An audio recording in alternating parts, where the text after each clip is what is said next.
True Confessions. I did it again. We're supposed to take the guest out before we start, so you're not like very uncomfortably sitting there through this whole spiel that we do, but now it's too late. So Right. just do the spiel. Just do the spiel. Dance with us. Hi, everyone. Welcome to Fempreneur True Confessions. And I'm Laura. I'm the owner of ODAA Virtual Assistant Agency. She always does that. Who am I the owner of? Right. That's my natural nasty habit. So our agency provides boutique online solutions to small businesses to grow and scale their businesses confidently. We build a strategy and are able to add the staff they need to provide the solutions to the strategy implemented. We ensure their focus is on what they need to thrive while allowing them to release the need to be everything in their business. So learning to delegate, work and focus on their superpower, and be what they need to be in their business. So that is Oda. That is Oda. That's Laura. I'm Angelique, and this is the really cool thing. Laura and I do the same shit. Right. We do. We basically. Now, I always call my Lady Powerhouse Solutions is a heart-centered approach to offering project and event management to women entrepreneurs on fire and lighten up the world with their passion and drive to achieve their missions in the most authentic way possible. Caveat, by doing all the things Laura just said. do. Okay? Exactly. And that's Because the it would whole be beauty of redundant for me to podcast. repeat all that. Right. That's why mine is always just so much briefer, because why am I going to repeat all the things you just said? Because that's all the shit we both do. Right. Yay. So But that's the that's beauty. me. Yes, Angelique, Lady Power Solution. I also cuss. And and together, Laura and I, With Fempreneur True Confessions podcast. yes, we are. Yes. Can you tell? And together, our mission in this is to empower women in business and in life to live authentically and support each other with their passion and drive to achieve our missions in the most authentic way possible. The beauty of us doing the exact same thing as we show, like we do what we do, but we're still non-competitive. We still love each other. We embrace each other. And that is what this is all about. Yeah. So Fempreneur True Confessions podcast came about because we're like, we don't see the other women struggling. They're not sharing this. They're not out there saying, oh my God, I blew it. I did this. And sharing the lessons learned. Mm-hmm. So the common goal, the real goal of Fempreneur True Confessions is to lift other women up, not tear them down, normalize what it looks like when women succeed at supporting each other, and building up each other's confidence, encouraging each other to use our gifts and our passions to fulfill our life's calling. So we're here to build, maintain, and grow a sisterhood that believes in an abundance mindset. There's enough to go around for everyone. Sharing our struggles and helping each other rise to our highest potential. Yes, absolutely. Yay. And we are super excited because today we have Jen here. Dr. Jen. Dr. Jen. Dr. Jen. And Dr. Jen is a subject matter expert in leadership, emotional intelligence, and communication. Crap. She has tries so hard. I even practiced this. She has many passions and skills, tapping into experience and knowledge to help inspire, motivate, and empower others to become their own versions of excellence and create the greatest good. Using her expertise, Dr. Jen helps women in all stages of life embrace who they are and become more skilled in life and leadership. Life happens and life continues. How we handle life is how we handle leadership. And in leadership, leadership is a state of being, not a title. Everyone is leading in some manner, somewhere or another. Dr. Jen is also a U.S. Navy veteran. Thank you for your service. Entrepreneur, VP of Operations for a nonprofit journal publication organization.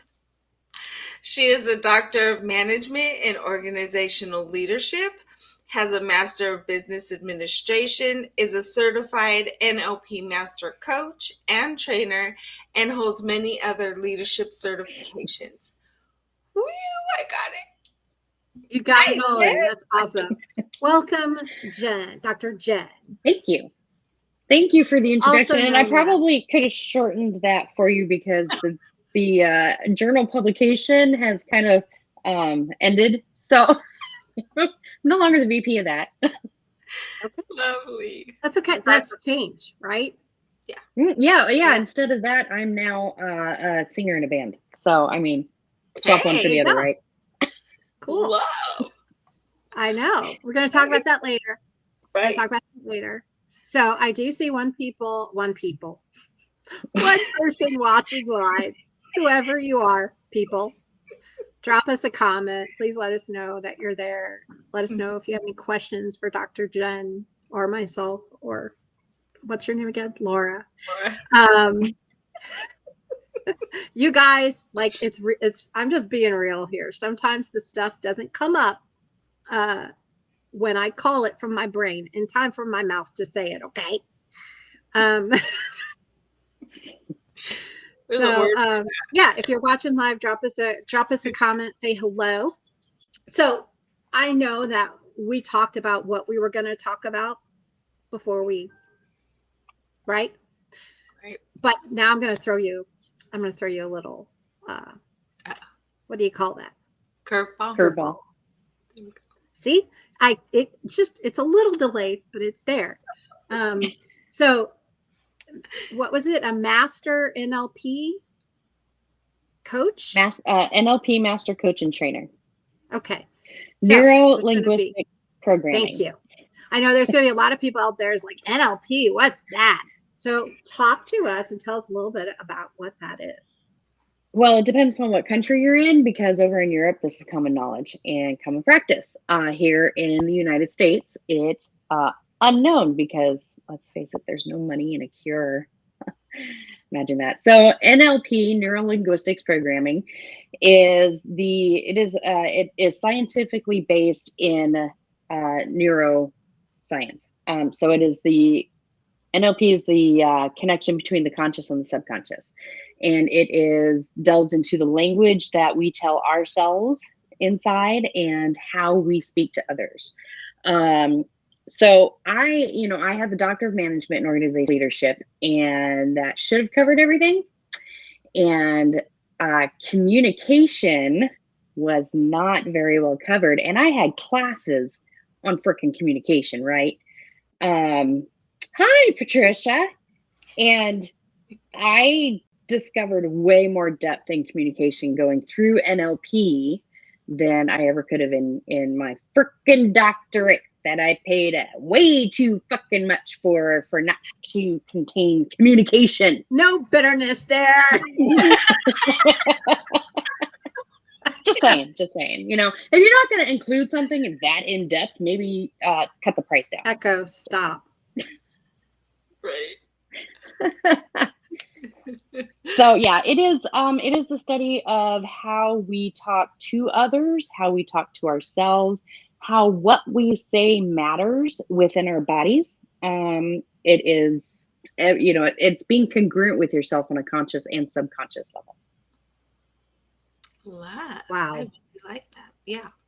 How cool is that? Mm-hmm. I mean, it's way more than that. That's just like the. Yes. I took a boot camp, a one-day boot camp with, don't tell Darlene? me. Ah, I told you. I was going to get it. Darlene Hurts. And, yep. She's awesome. And it was awesome. And if anyone has questions about that, do not ask me. Ask Dr. Jen. Okay. I have gone through all of the classes with her, so I know her very well.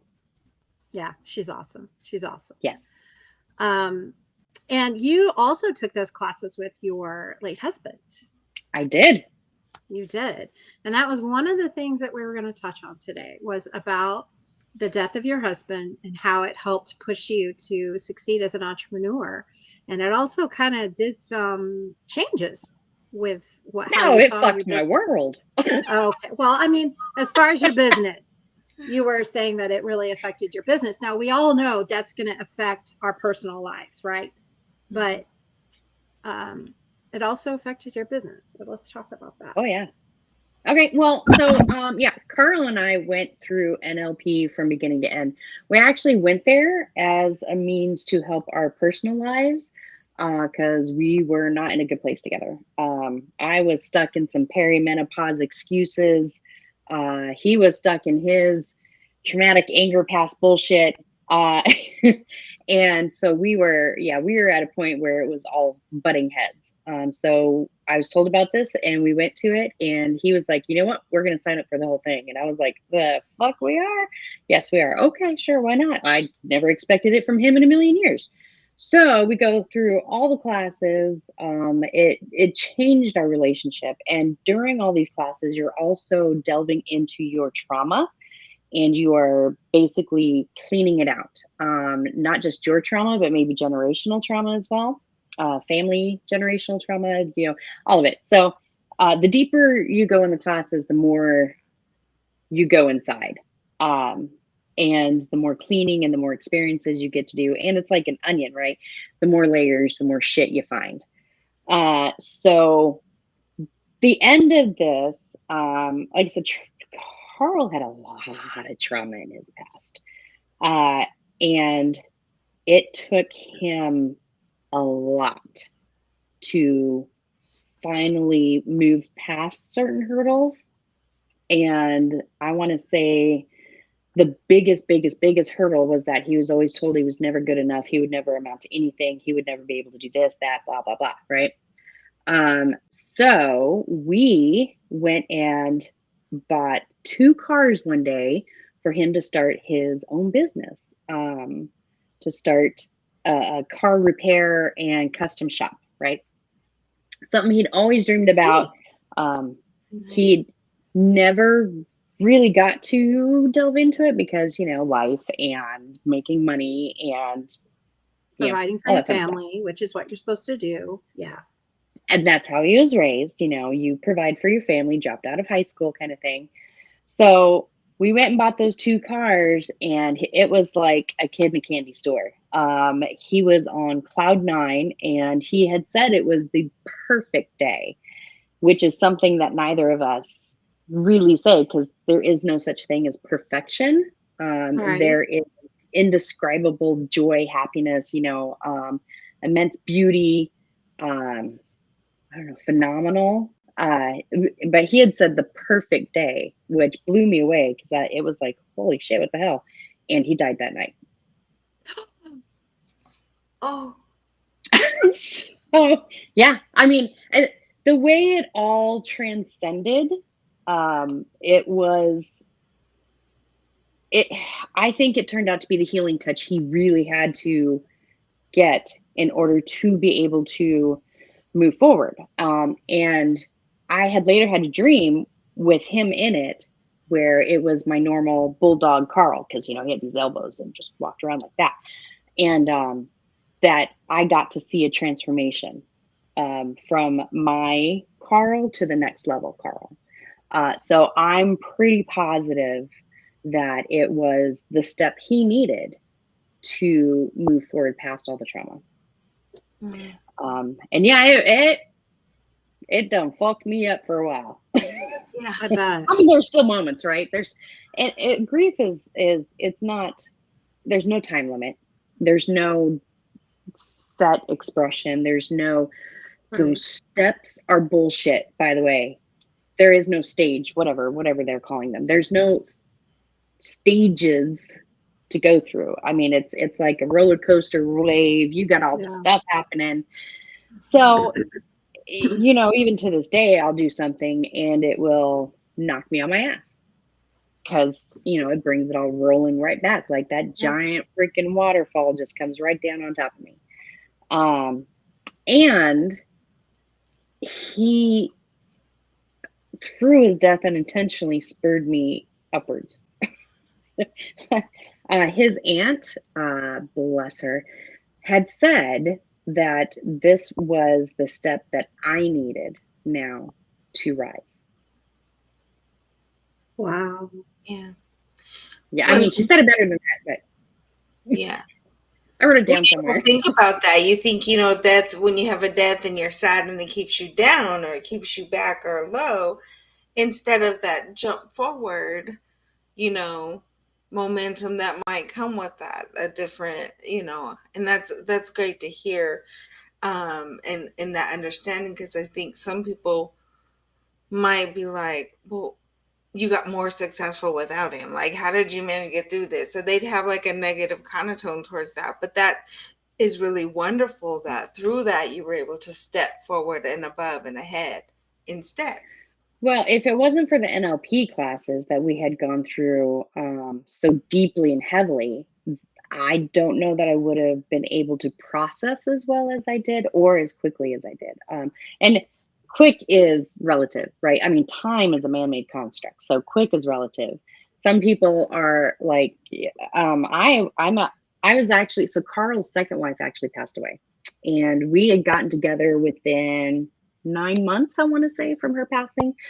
So it's relative. Each person heals differently on their own time frame. So, but Yeah. if it wasn't for the NLP, I don't know that I would have been able to process it. So the gift is twofold. He's the one that pushed for the extensive NLP training.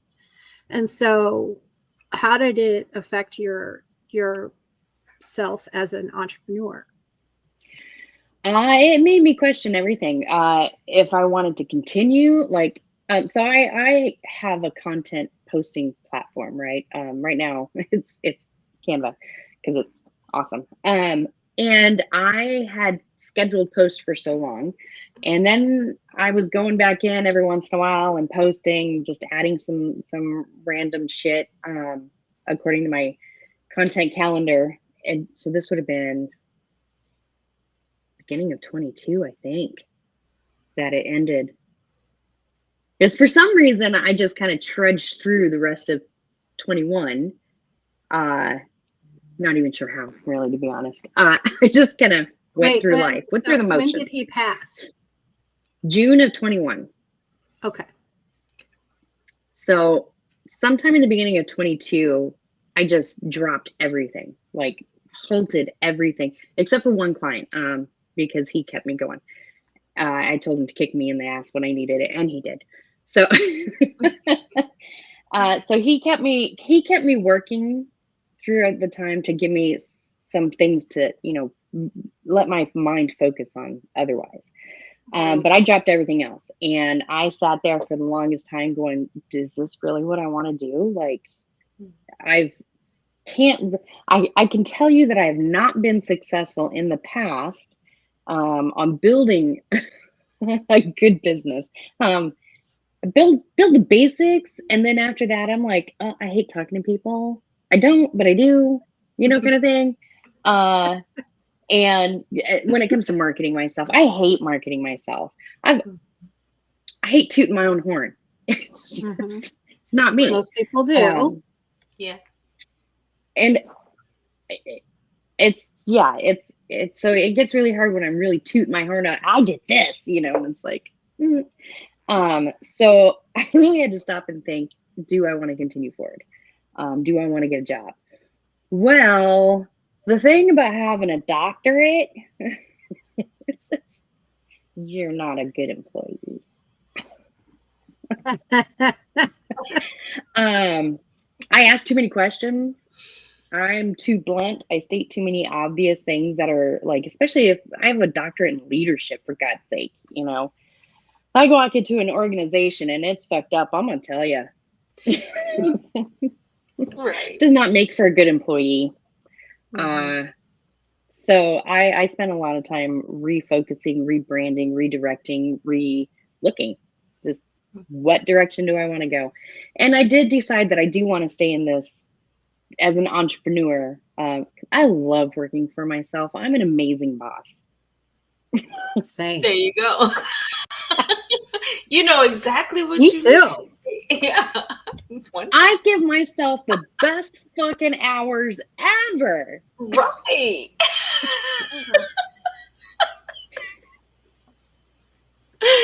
Yeah. His death really spurred me in the direction of really looking at where I want to go. Where do I want to take this? How do I want to work this doctorate? And he's the one that pushed me to finish my doctorate. So it would be a waste, really, if I didn't apply it. Mm-hmm. Yeah. Oh, what'd you decide to do? Tweaked it. Not but I tweaked it. So I love writing. I love immersing myself in other people's realms of reality, right? Their business, their lives, their money makers. And so I'm looking over here because I have a board. So I tweaked everything to be the word slinger first, and then leadership coach second. I will never release the whole leadership coaching, NLP coaching kind of concept because I love it and it is immensely beneficial. And I love writing. Like, damn, I love being in the background, man. Just give me the words and let me go. Yeah, I love it. Absolutely. Cool.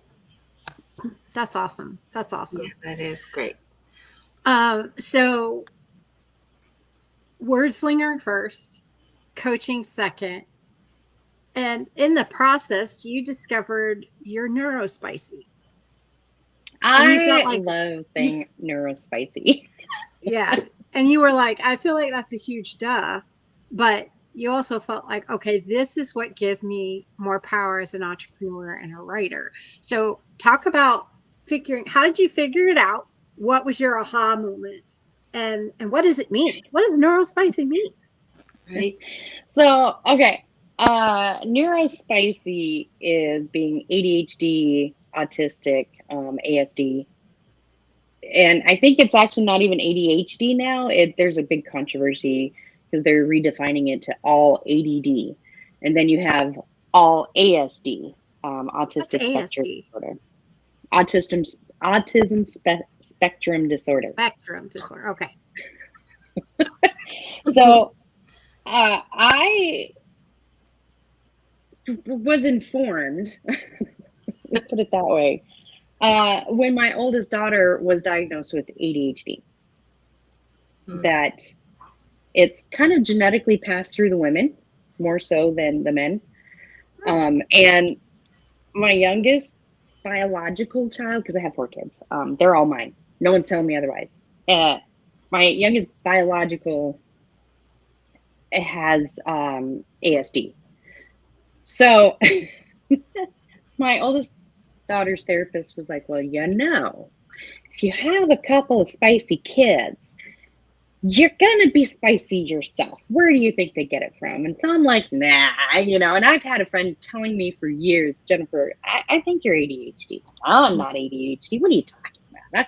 Katie's ADHD. That child runs all amok, man. She slams into door frames. Next thing you know, I'm like, wait, I slam into door frames. Okay, keep going. Right. So it was one of those, no, but everyone thinks like this. And then all of a sudden everyone's like, no, we don't. We do not jump in the pool and think we're a freaking mermaid. Okay. Well, I thought that was normal. No. I kid you not. Ever since I saw The Little Mermaid, and when did that come out? Ever since I saw that movie, as soon as I jumped in the swimming pool, I had to swim like a little mermaid, and then I'd be okay. Love Makes it. sense to me. Right. Everyone. Same way. Where I'm an underwater, they teach you over. If you're thinking this way, you might want to have a little evaluation. I'm just saying, because I already know. Apparently that's not they call them neurotypicals. It's not a neurotypical thought process. Apparently all this cluster and noise up here isn't also I don't know how the hell they function without it. You're neurodivergent. Yeah. Yeah. Yeah. I love, Uh, I like Neurospicy better. I like do spicy better too. You know, being Mhm. telling people, hey, I'm neurodivergent. I'd much rather be like, I'm neurospicy. I would much rather say that. Yeah. Love it. I heard it once and then it stuck with me. I'm like, yeah. So then I started having all these thoughts. Well, if I was neurospicy, wouldn't wait a minute. I spent a lot of time outside. Oh, wait a minute. I did a lot of that, didn't I? Oh, well, shit. Huh. That's kind of how that went. It's all For coming the back most to you now. Mhm. ever since last summer on still to this day going, oh damn, that makes so much sense now. Mhm. And it has helped me immensely to understand this is why I love writing. This is how I can delve into other people's worlds so completely and come up with some as they say, some amazing material Mhm. That's that sounds awesome. like them. Because I mean, that's how I started singing too. I started replicating singers. And so, Yeah. Well, back So, in the day, because I'm going to age us, back in the day, it wasn't, again, mental health, neurodivergent, all the differences, all that wasn't there. It was just like, nope, hey, get your head out the clouds, pay attention. you put yeah. your big And girl that was panties on and you move it.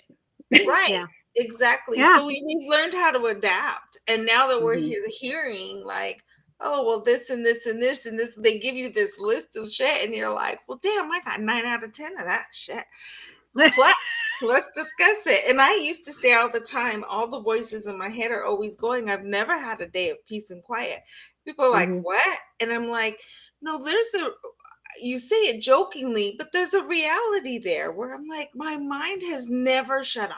I don't think ever in life, and I can put a rest to it, but yeah, like it doesn't shut off. And people really Yeah. find that to be odd. Like, I'm like, it's normal for me. I've lived that way my whole life. So, I have accidentally said, wow, damn, that must be boring. And that did not go over well because I'm used to it. I'm used to all the noises, all the different conversations in my head, all the random squirrel shit going on, food flying fights. I don't know. yeah, love it. But so you also mentioned that there was a point where you realized that you weren't always being authentic. There were times you were wearing a mask. And so when did you have this realization? Was it in conjunction with finding out you're neurospicy or not related at all?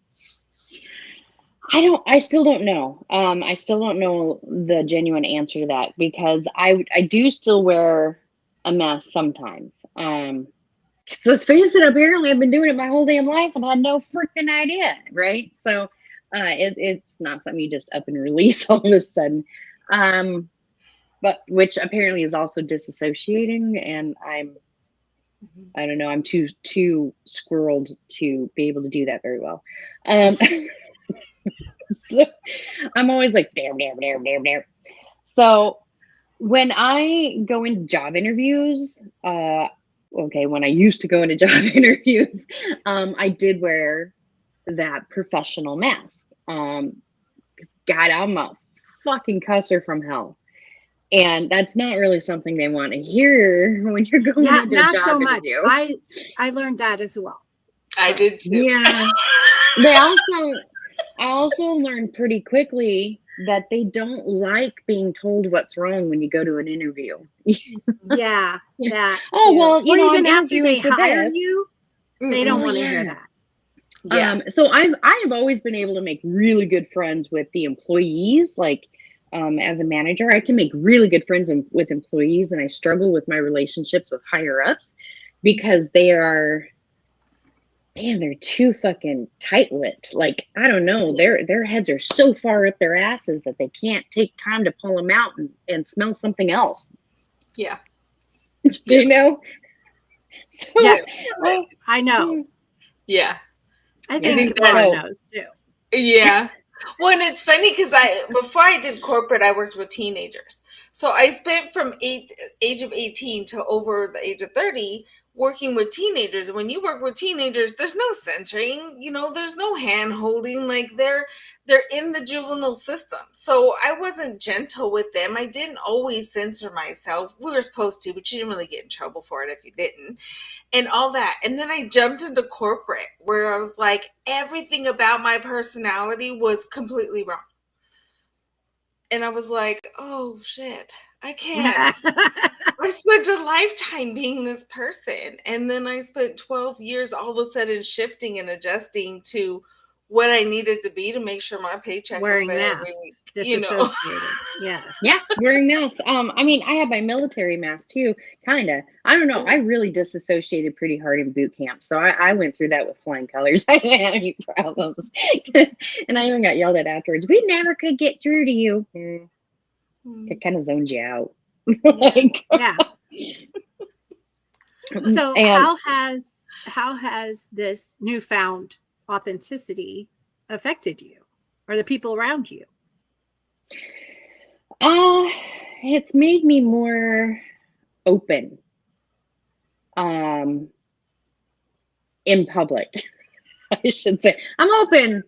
I'm an open book to my friends, family, especially my kids. We have a unique relationship in this house. No topic is off limits. Everything is available to talk, whether it's drugs, sex, current Rock and political roll. system. Yeah, we all got different music tastes though. So they do know all the classics. I did raise them right.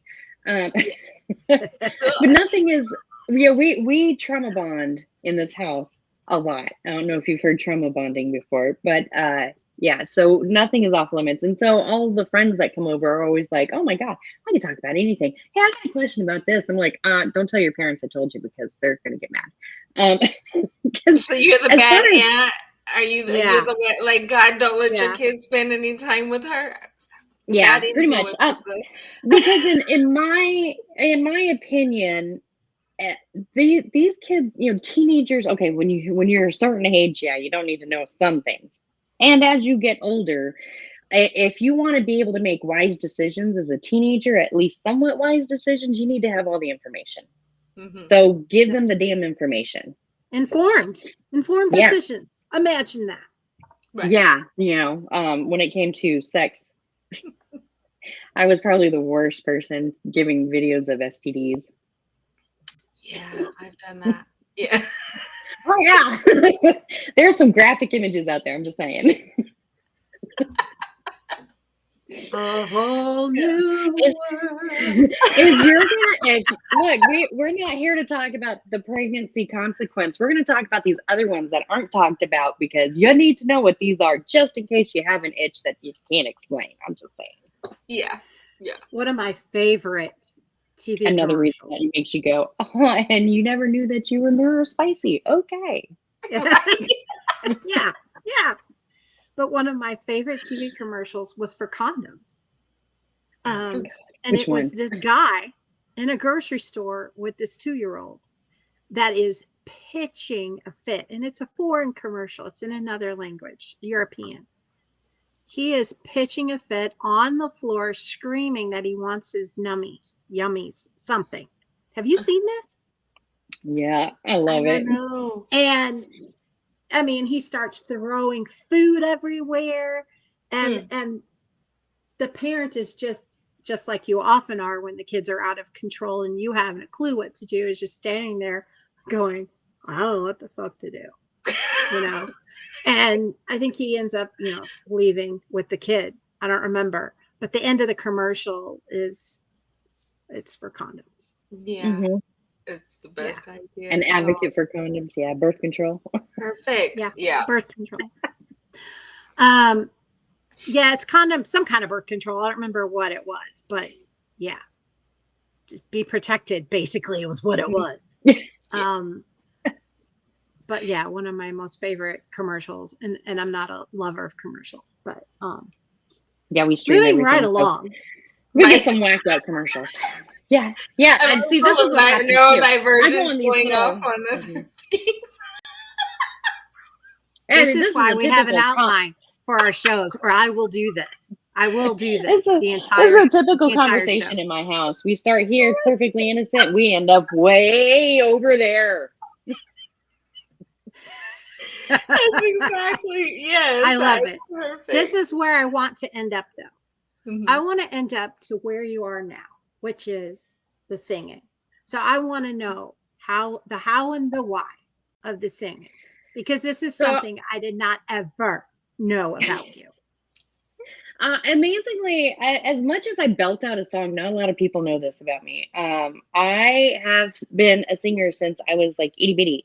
My great grandfather started me off having to sing songs to him. So we're talking like, Patsy Cline, Yeah. Juice Newton, older ones, And then my grandpa kept it up, telling me to sing some songs. And it just, I mean, I've always sung and I love it. And I will walk through. I had someone belting out Frozen. What is it? Let It Go with me in Walmart because I started it, Yes. and she finished it, and so it was awesome.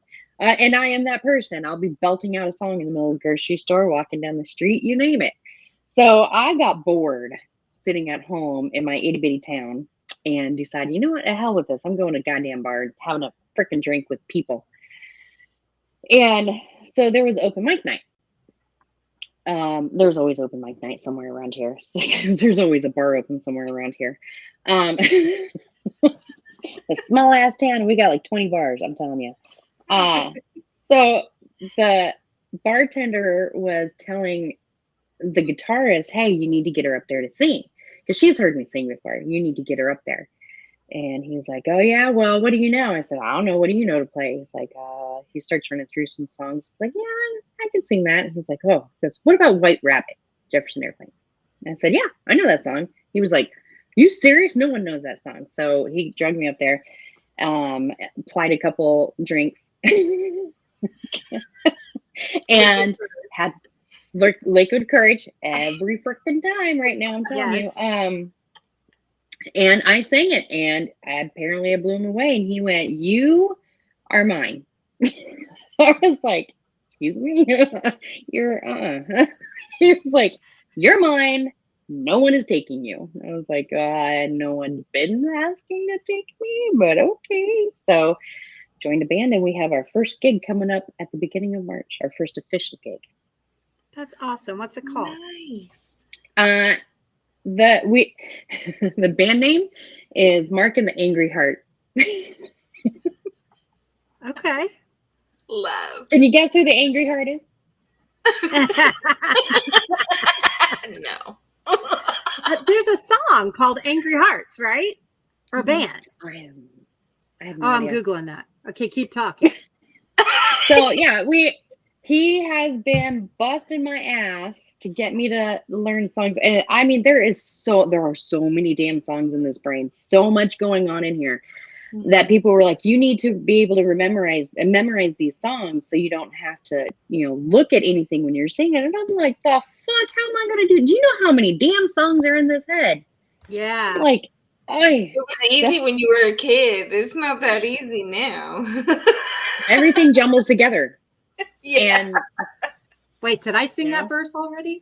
That's my problem. Because I just sing. Whatever comes up.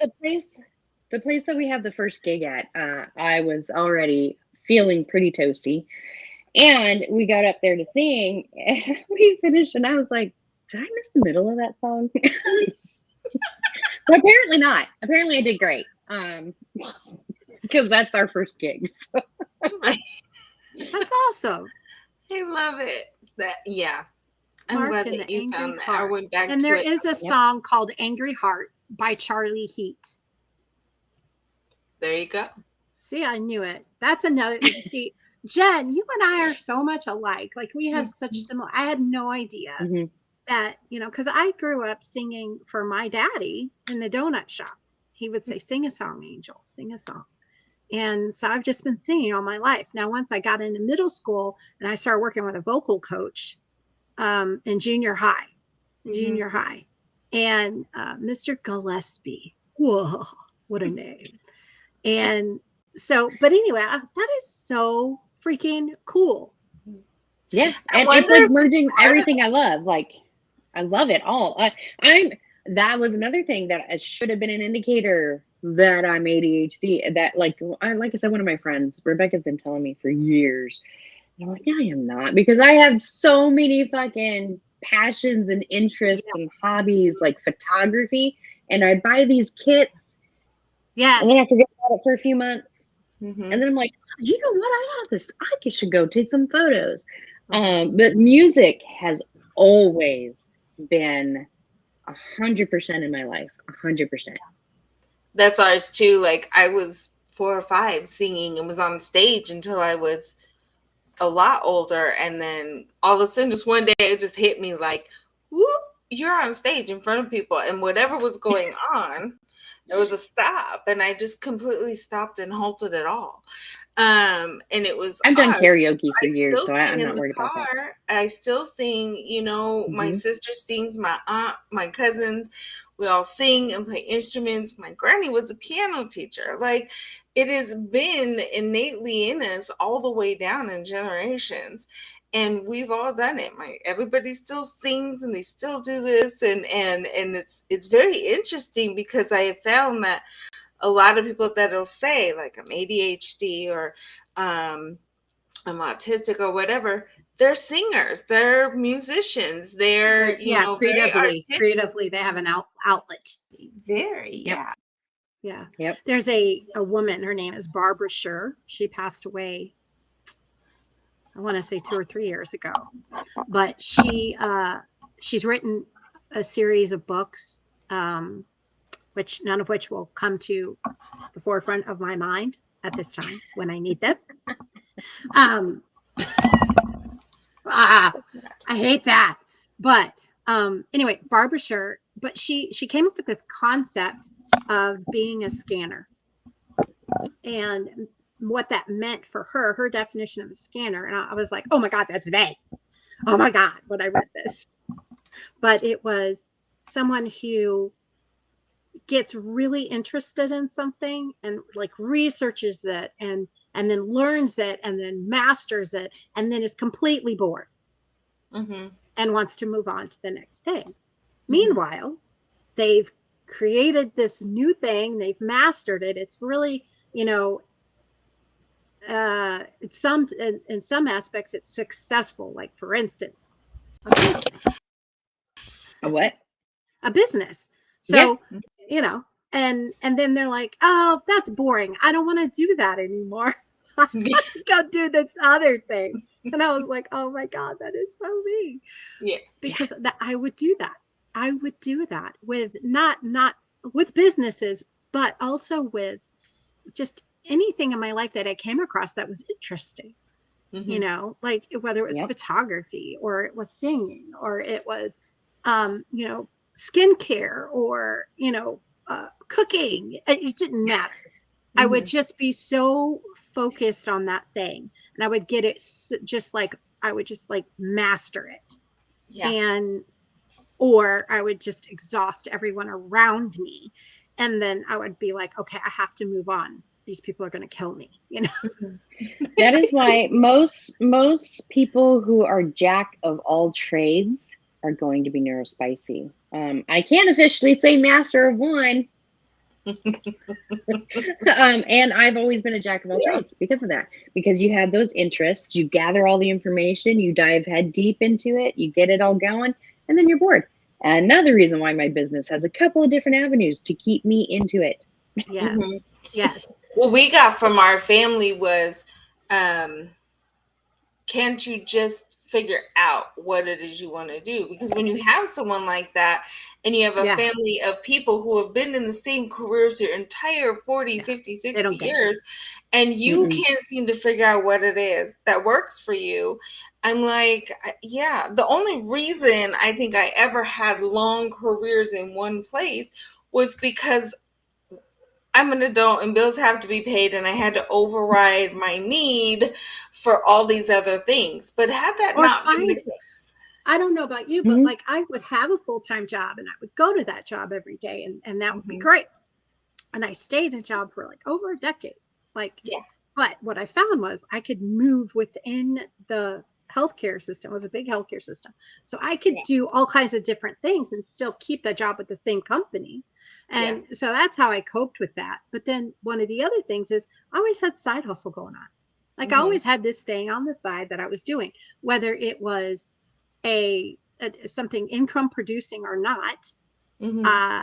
I was like, I was going to start a club, or I was going to start a movement, or I was going to, whatever it was, I was going to do that thing because, this 9 to 5 was not fulfilling me.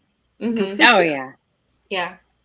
Oh, and Most that's how I definitely. managed for years to make it to every practice of my son's and every game. Like I never missed a practice. I've never missed a game from like for 10 years, literally just never missed any. Ran around, you're the teen mom and the crazy psycho and all that stuff.